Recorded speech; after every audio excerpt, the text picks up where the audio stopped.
কাল 25শে December, cake তো খেতেই হবে, তাই আজ বাড়িতেই বানিয়ে ফেললাম। ভাবলাম ফ্রুট কেক বানাই, কিন্তু ফ্রুট কেক বানাবো, কমলা লেবু তো নেই। কী করি? তাই 2 চামচ গুড় জলের সাথে ভালোভাবে মিশিয়ে নিয়ে তার মধ্যে সমস্ত রকম ড্রাই ফ্রুটস মিশিয়ে দিলাম।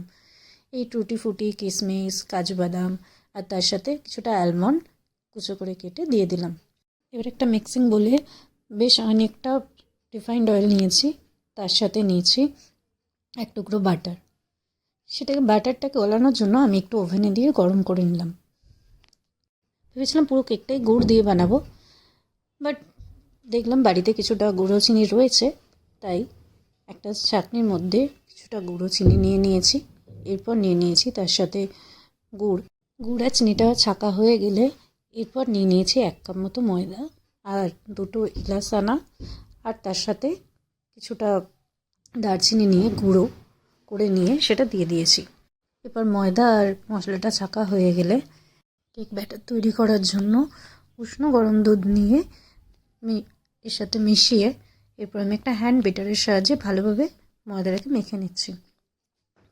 এরপর যে ড্রাই ফ্রুট ভিজিয়েছিলাম সেটা দিয়ে দিচ্ছি। ড্রাই ফ্রুট দিয়ে ভালোভাবে মেশানো হয়ে গেলে এরপর এর মধ্যে 1 চামচ মতন বেকিং পাউডার আর হাফ চামচ মতন বেকিং সোডা ভালোভাবে মিশিয়ে নিচ্ছি। বাস, কেক ব্যাটার রেডি। একটা কেক টিনের মধ্যে কিছুটা সাদা তেল নিয়ে নিয়েছি। তারপর প্রথমে আমি আমার কেরামতি দেখিয়েছি, তো যখন বললাম সেই কেরামতিতে কোনো কাজ হচ্ছে না, তখন একটা ব্রাশের সাহায্যে ভালোভাবে কেক টিনের গায়ে অয়েল ব্রাশ করে নিয়েছি। এরপর ময়দা দিয়ে কোট করে তার উপরে একটা বাটার পেপার দিয়ে দিয়েছি।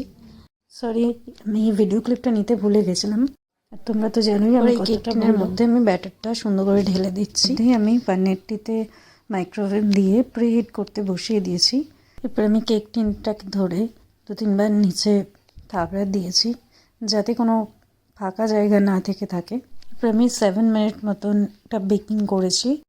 এরপর আমি মাইক্রোওভেন থেকে বের করে এরপর আমি চকলেট সিরাপ দিয়ে কিছুটা হাকিবুকি করার চেষ্টা করেছি, যদিও কিছুই হয়নি। 2টো ভিডিও ক্লিপই আমি নিতে ভুলে গেছিলাম। রেডি হয়ে গেলাম মিক্সড ড্রাই ফ্রুট কেক। অগ্রিম বড়দিনের শুভেচ্ছা।